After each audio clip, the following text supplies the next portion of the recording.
Hello everybody, welcome back to another video, and today we're going to be talking about the new start to our next franchise we're covering. So originally I was going to cover Scream, and since I'm going back to school, I want to do a weekly upload. So I hope this video, once it's out, is a longer video, because I want to make one a week, and I want to cover a longer franchise. Well, we've been covering, A Nightmare on Elm Street was 9 films, and then Friday the 13th is 12. So this one's right in the middle. This one's 10 films.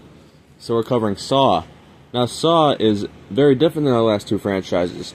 It's not, to me, sometimes it goes back and forth between being my second favorite, but A Nightmare on Elm Street is still definitely my favorite of my three favorites, but Saw is my number 3 favorite franchise as it stands right now.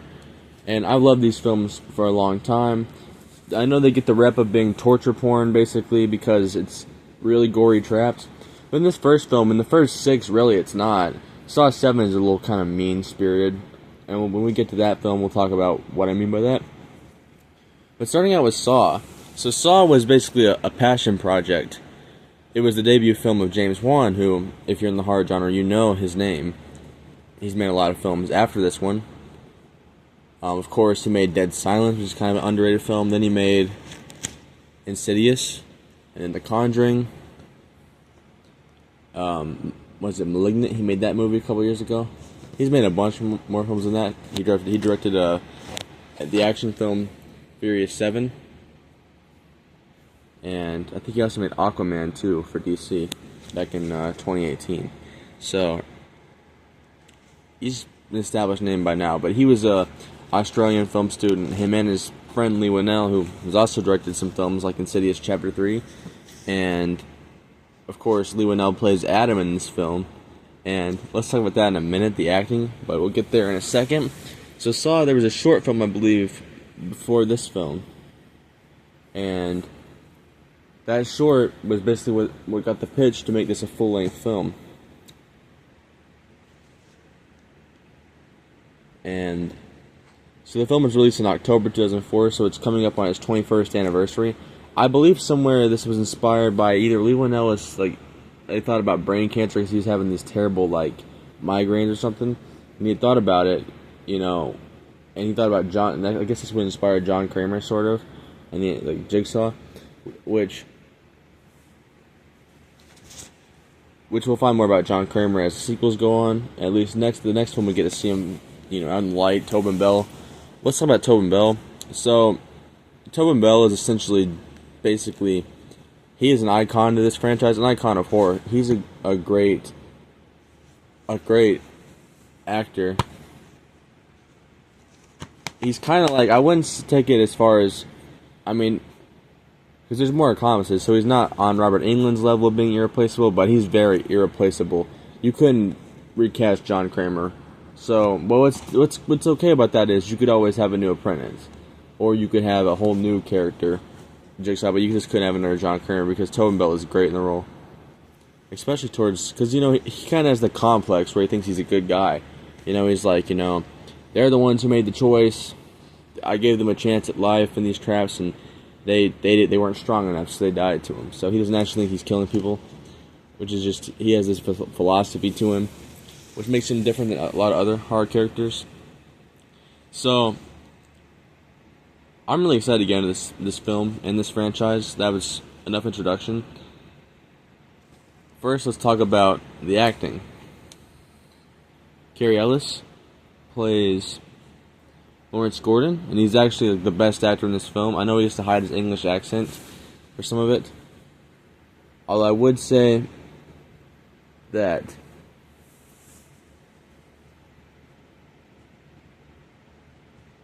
Danny Glover is probably the best, and he's the second best, because Leigh Whannell, who plays Adam, some of his acting, I noticed it wasn't as noticeable when I was first watching these films about 6 years ago, but now it's more noticeable that, his acting is not as on point as some of the more professional actors. I also really like Shawnee Smith, although she'll come back in a bigger role in the next film too, because a lot of people, that's their fan favorite character, Amanda. Now, I'm a Hoffman fan, although John Kramer is undoubtedly the best character in this franchise. Although Amanda and Hoffman both run a tight, second to him, in my opinion. and we'll find out more about Costas Mandylor in the 4th film when we get there. Well, mainly the 5th is when he becomes, the main antagonist, which I'm not going to spoil Saw 3, which we'll get to in 2 weeks from now. So, yeah, it's to me a pretty good cast. Let's just get into this. So this movie jumps back and forth with flashbacks a lot. We see, first, great opening, Adam wakes up in the bathtub in this dark room. Once the lights come on, we meet Dr. Gordon. And through flashbacks, we get to see Jigsaw, who Jigsaw really is. Not who the person is, but what he does and stuff. We see Lawrence Gordon talk about the razor wire trap, where this guy in his 40s who was cutting himself to get attention. Jigsaw puts him in and says, if you want to escape this time, you'll have to cut yourself again for a chance to live. And then we also see Mark, I think, his trap where flammable jelly's on him. And if he doesn't find the combination to the safe, this poison inside him will kill him. Because he was lying about being sick and calling out of work and stuff. Or something like that. And one of my favorite scenes is undoubtedly, when they bring Dr. Gordon in to the station because they found his pen light at Mark's, the flammable jelly guy. They found it at his trap. So they bring Dr. Gordon in, and he watches because they're questioning him because he was a suspect, and he's looking through the glass, the two-way mirror, and they're interviewing Amanda. And she's talking about her experience, and she survived the most iconic trap in this whole franchise. The reverse bear trap. Not my favorite, but the most iconic. And you probably that's the Saw kind of tint to it, that grungy green kind of color, and also the fast moving cameras, shaking around the room and stuff to show Amanda, very frantic looking when she's in the reverse bear trap. But that's iconic Saw thing I think of, that grungy tint to the green the walls and stuff, kind of that very. Now I'm a bigger fan of. This is not my favorite in the franchise. The original Saw is it's Saw 2 or 1 or 3 or 4 is my favorite personally, but this one I still really enjoy because you can't talk about this film without talking about another favorite scene of mine is when after Lawrence Gordon's gotten so frustrated by the end of this film, he finally just grabs the hacksaw and just saws into his foot and cuts it clean off, which is not that gory, but a lot of people get bothered by it, but I don't really. But I wouldn't say shocking because I guess when people think of Saw, they don't think of something that's not that gory, but this ain't really that gory. This film ain't really gory at all, really. I mean, probably the most goriest scene is when you see part of Singh's head get shot off by the shotguns. Detective Singh, he's walking, but you don't really see the actual thing, you just see the blood and stuff. So you don't really see the impact, really, for the most part. So it's probably the most, if you're not really wanting to be disturbed by the gore, it's the first two Saws are the ones to go with. I'd say Saw 3 is where it kind of picks up and stuff, but yeah. And you can't talk about the original Saw without talking about the twist ending. So at the beginning, they see this dead body in the middle of the room, and he's holding a gun. Looks like he just shot himself in the head, And, you think he's dead the whole time. And you think Zepp, who is this orderly at the hospital, is Jigsaw, because he is a pretty screwed up individual, because he's over here making, he's listening to Dr. Gordon's daughter, Allison. He's listening to her heartbeat while he holds a gun up to her mother. A pretty sick individual, Which is why Zepp, some people feel sympathetic for him. I mean, yeah, he shouldn't have been poisoned, but still, it's kind of, I don't even know if Jigsaw told him to do that exact thing. So, you think, but throughout the film, you think he's Jigsaw, because he comes to the bathroom at the end, and then after he gets his head smashed in, and Dr. Gordon crawls away because he's cut his foot off and he's free now, and he's trying to he's gonna go try to get help. He's crawling through the tunnels. We see Adam search Zepp's body and find a tape recorder, and on that tape recorder, you hear Jigsaw's voice, and then the most iconic part of this film is when the body in the middle of the room just starts to rise up and he peels off the makeup where it looked like he had shot himself, And so the key to that chain was in the bathtub, and then Adam realizes that when he got up, he pulled the key. By getting up fast, the key was went down the drain straight, and just to see that Zepp was just another piece to the game, and that it was this guy in the middle of the room. I can imagine the feeling in 2004 when you watch this in the theaters, or maybe when you got on DVD, how that watching this first time would have felt. Cause, I think I might have seen it the first time without it being spoiled too.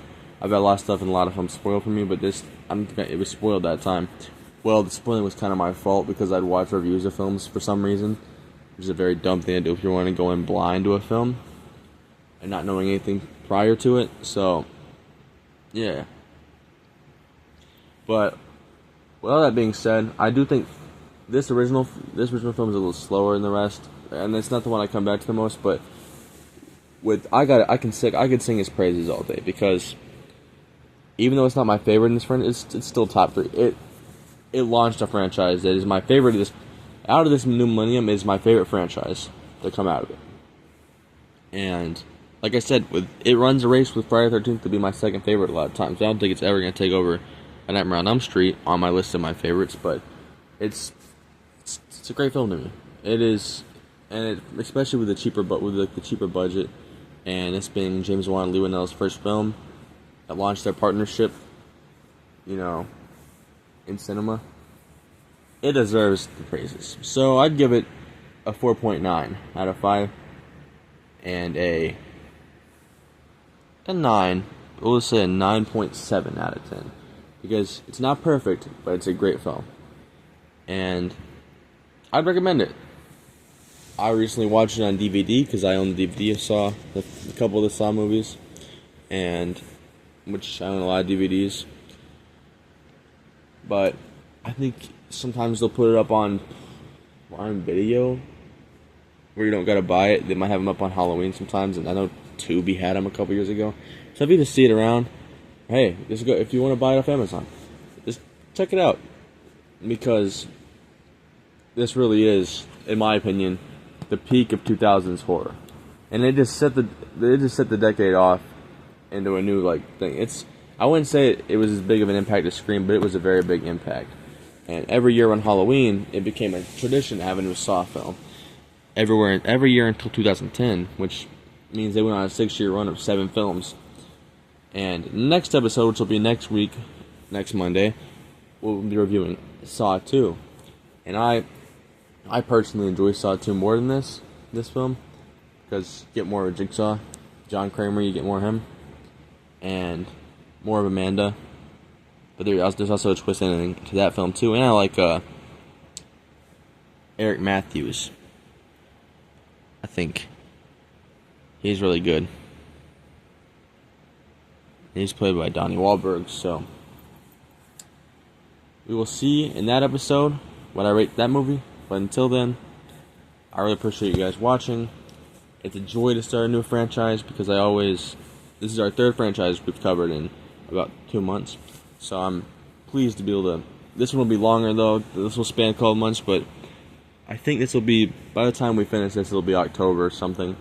October 12th or 13th or 14th. So I hope you enjoy Saw.